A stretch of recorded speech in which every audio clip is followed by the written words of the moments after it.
¿Alguna vez te has sentido frustrado porque vivir tu fe se ha vuelto más difícil de lo que esperabas? ¿Qué tal? Mi nombre es Gerardo y el mensaje del día de hoy se titula Cuando Dios trabaja en ti, el mundo lo nota. Cuando Dios trabaja en ti, el mundo lo nota. Muchos comienzan con entusiasmo en su caminar con Cristo. Te gusta lo que escuchas, se siente bien, te emocionas, pero conforme pasa el tiempo, este elemento de la obediencia cuesta. Las críticas llegan y la vida se complica. A veces incluso nos llegamos a preguntar, ¿verdaderamente está obrando Dios en mí? ¿No se supone que todo debería ser un poco más fácil si lo seguía? ¿En qué momento van a empezar a llegar esas bendiciones de las que me hablaron? Pero en el pasaje que estudiaremos el día de hoy, Pablo nos da otra perspectiva muy interesante. En esta carta a los Filipenses, una iglesia a la que Pablo amaba profundamente, Pablo les escribe desde la cárcel. Y en medio de ese contexto, que es muy importante porque es duro, les muestra que cuando Dios está realmente obrando en ti, debe notarse. Y no se nota solo cuando todo va bien, se nota en la obediencia persistente, en una vida íntegra, en un gozo que brilla incluso en el sufrimiento.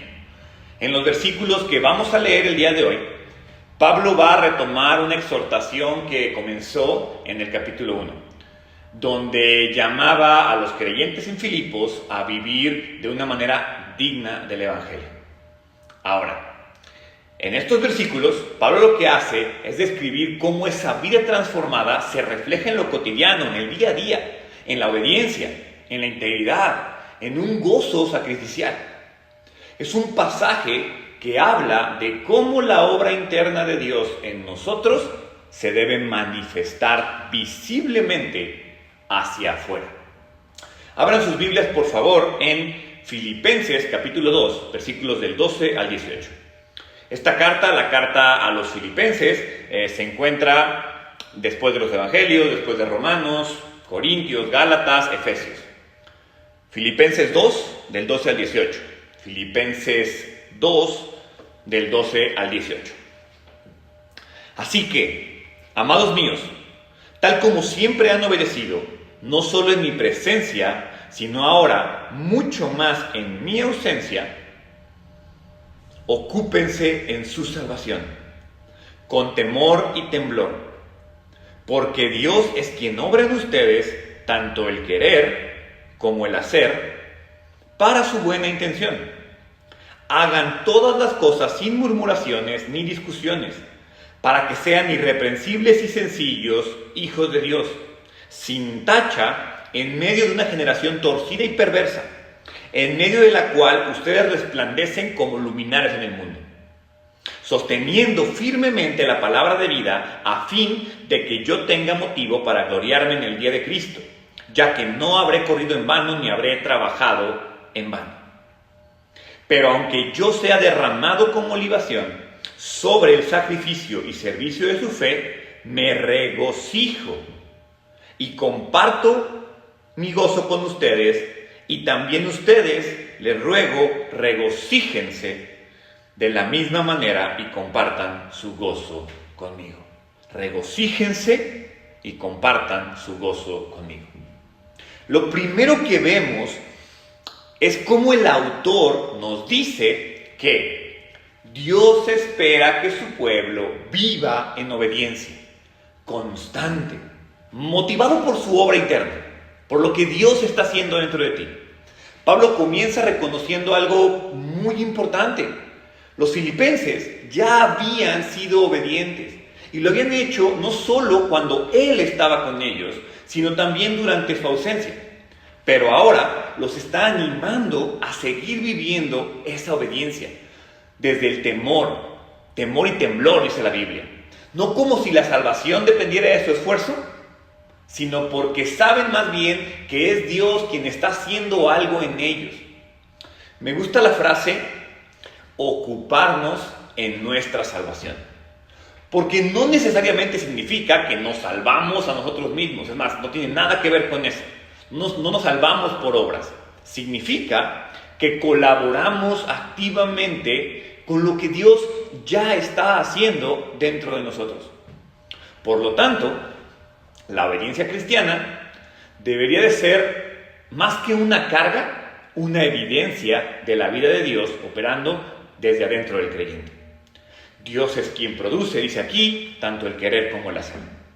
Nuestra obediencia, entonces, no nace del miedo, no nace del legalismo, mucho menos nace de la fuerza de voluntad.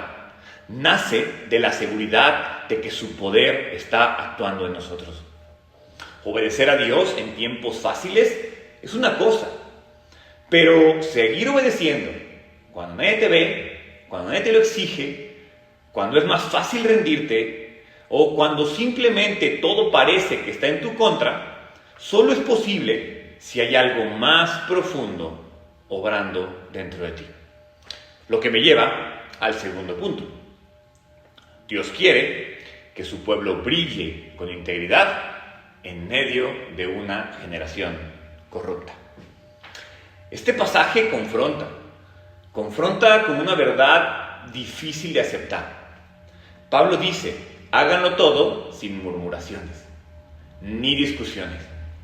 Esto no solo es una exhortación a portarnos bien, no solo un llamado a hacer bien las cosas, es un llamado a reflejar una vida transformada. Mira, en la Biblia, murmuración no es cualquier queja o murmullo por ahí pequeño. Es una expresión verdadera de incredulidad hacia Dios. Es lo que vemos que el pueblo de Israel hace en el desierto, murmurar contra Dios porque las cosas no operan como ellos quieren. Y por otro lado, las discusiones internas revelan un corazón egoísta, centrado en tener la razón, en imponer su voluntad. Ahora, lo que vemos aquí es que la integridad de la que Pablo está hablando no es solo personal, es algo que se manifiesta en mis relaciones, en nuestras relaciones. Y es justo esa integridad la que nos hará brillar como luminares en un mundo torcido, en un mundo pervertido. Es esa integridad la que hará que cuando tienes un examen, tú no copies, aunque todos lo hagan. Es la que hará que no tengas relaciones sexuales fuera del matrimonio, aunque todo el mundo lo acepta hoy en día. Es la que hará que tú no seas corrupto, aunque todos lo sean. Ahora, es importante aclarar que cuando Pablo habla de brillar, no significa que Pablo esté buscando celebridades cristianas, famosos. No. Se refiere más bien a que Dios está buscando creyentes fieles que representen un contraste con el mundo. Luminares como estrellas en la noche que nunca van a competir con el brillo del sol, pero que en la oscuridad dan luz.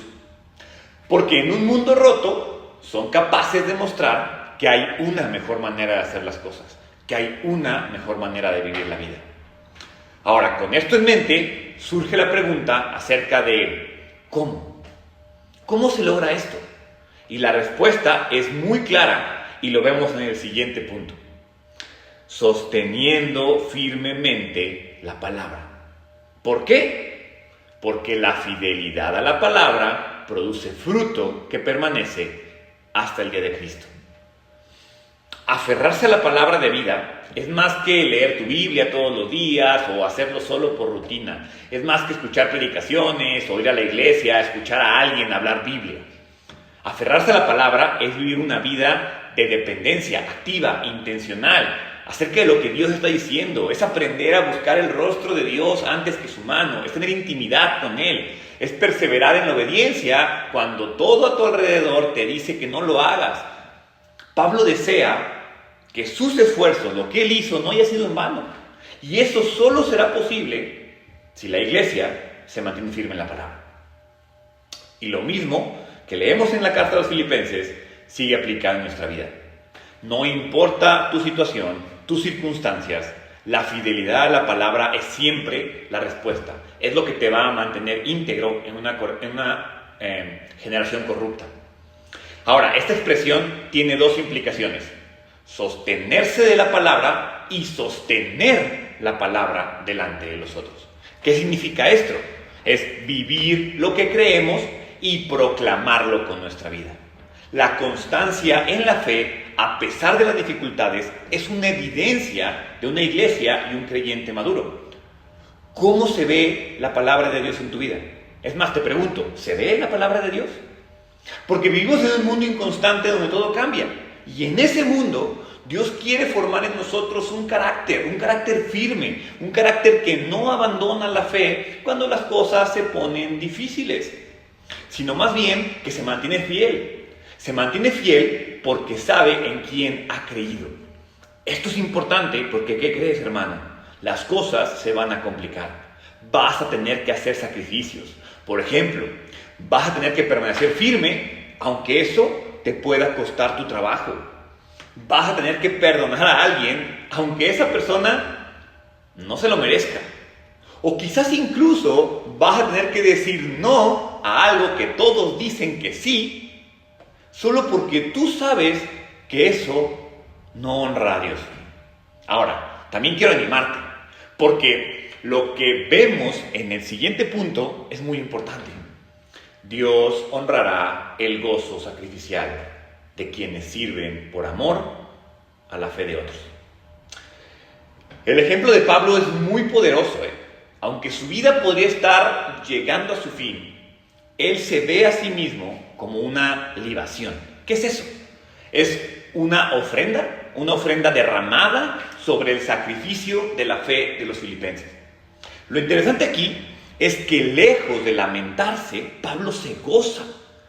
Ahora, esto no es masoquismo, no es masoquismo espiritual, es una adoración. El gozo de Pablo está enraizado en saber que su vida vale porque está siendo desgastada por algo eterno.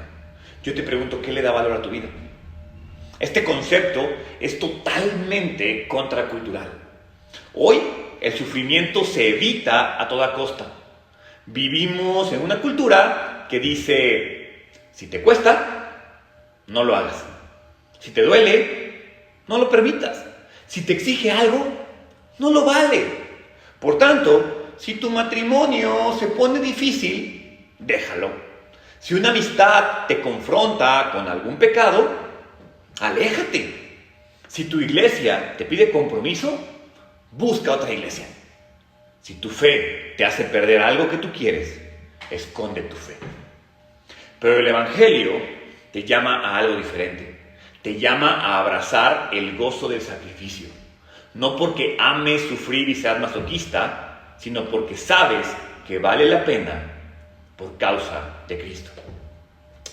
Incluso en este pasaje, vemos cómo Pablo ve como parte de su adoración el sufrimiento. Y no solo eso, anima a la iglesia a gozarse del sufrimiento. Porque, ¿qué crees? El gozo cristiano no depende de las circunstancias, sino de saber que estamos sirviendo a un rey digno de nuestro sufrimiento. Servir con gozo, incluso cuando duele, es uno de los testimonios más poderosos que tú y yo podemos dar. Hermano, cuando Dios está obrando en ti, se nota. No se nota porque hablas bonito, porque tienes todas las respuestas, o porque todo sale como tú quieres. Se nota porque obedeces cuando es difícil hacerlo, porque tu integridad brilla cuando es más fácil quejarse, porque permanecer fiel a la palabra cuando muchos la abandonan, y sobre todo porque sirves con gozo aunque cuesta. Y esa clase de vida no se puede fingir, solo puede ser el resultado de Dios mismo habitando en ti. Así que mi pregunta para ti hoy es esta: ¿se nota que Dios está obrando en ti? Si es así, sigue brillando. Si no, vuelve a la fuente. ¿Por qué? Cuando Dios trabaja en ti, el mundo lo nota.